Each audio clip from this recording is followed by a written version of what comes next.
How to clean RAM cash. এই যে দেখুন স্টার্ট বাটনের উপরে মাউসের রাইট বাটন ক্লিক করলে এখানে টাস্ক ম্যানেজার পেয়ে যাবেন, এটাতে ক্লিক করবেন।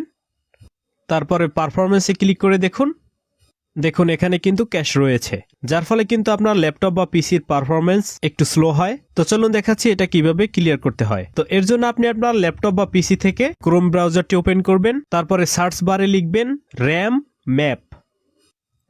ম্যাপ লিখে সার্চ করে দিবেন। তারপর মাইক্রোসফটের এই ওয়েবসাইটটিতে প্রবেশ করবেন, এটা কিন্তু একদম সেফ। তারপর এরকম একটি ইন্টারফেস আপনার সামনে ওপেন হবে, এখান থেকে এই যে ডাউনলোড র্যাম ম্যাপ এটাতে ক্লিক করবেন, তাহলে একটি ছোট্ট জিপ ফাইল ডাউনলোড হয়ে যাবে। এই যে দেখুন ডাউনলোড অপশনে, তারপর এখান থেকে ফোল্ডারে ক্লিক করবেন, তারপরে জিপ ফাইলটি এক্সট্রাক্ট করবেন। দেখুন নিচে গিয়ে এক্সট্রাক্ট হয়েছে।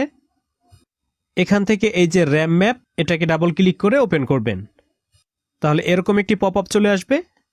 এখান থেকে এগ্রি করে দিবেন।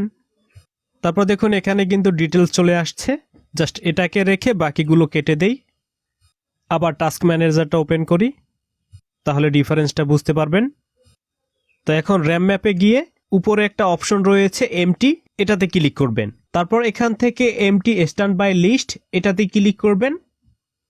ক্লিক করার সাথে সাথেই দেখুন ক্যাশ ডাটা কিন্তু অনেকাংশেই ক্লিন হয়ে গিয়েছে। এভাবেই কিন্তু আপনারা চাইলে র্যামের ক্যাশ ডাটা ক্লিয়ার করে ল্যাপটপ বা পিসির পারফরমেন্স বাড়িয়ে নিতে পারবেন। তো এই ছিল আজকের ভিডিও। এরকম ভিডিও পেতে আমাদের চ্যানেলটি অবশ্যই সাবস্ক্রাইব করে দিবেন। কোনো প্রশ্ন থাকলে কমেন্ট বক্সে জানাবেন এবং শেয়ার করবেন। ফিরছি নতুন কোনো ভিডিওতে। Till then take care.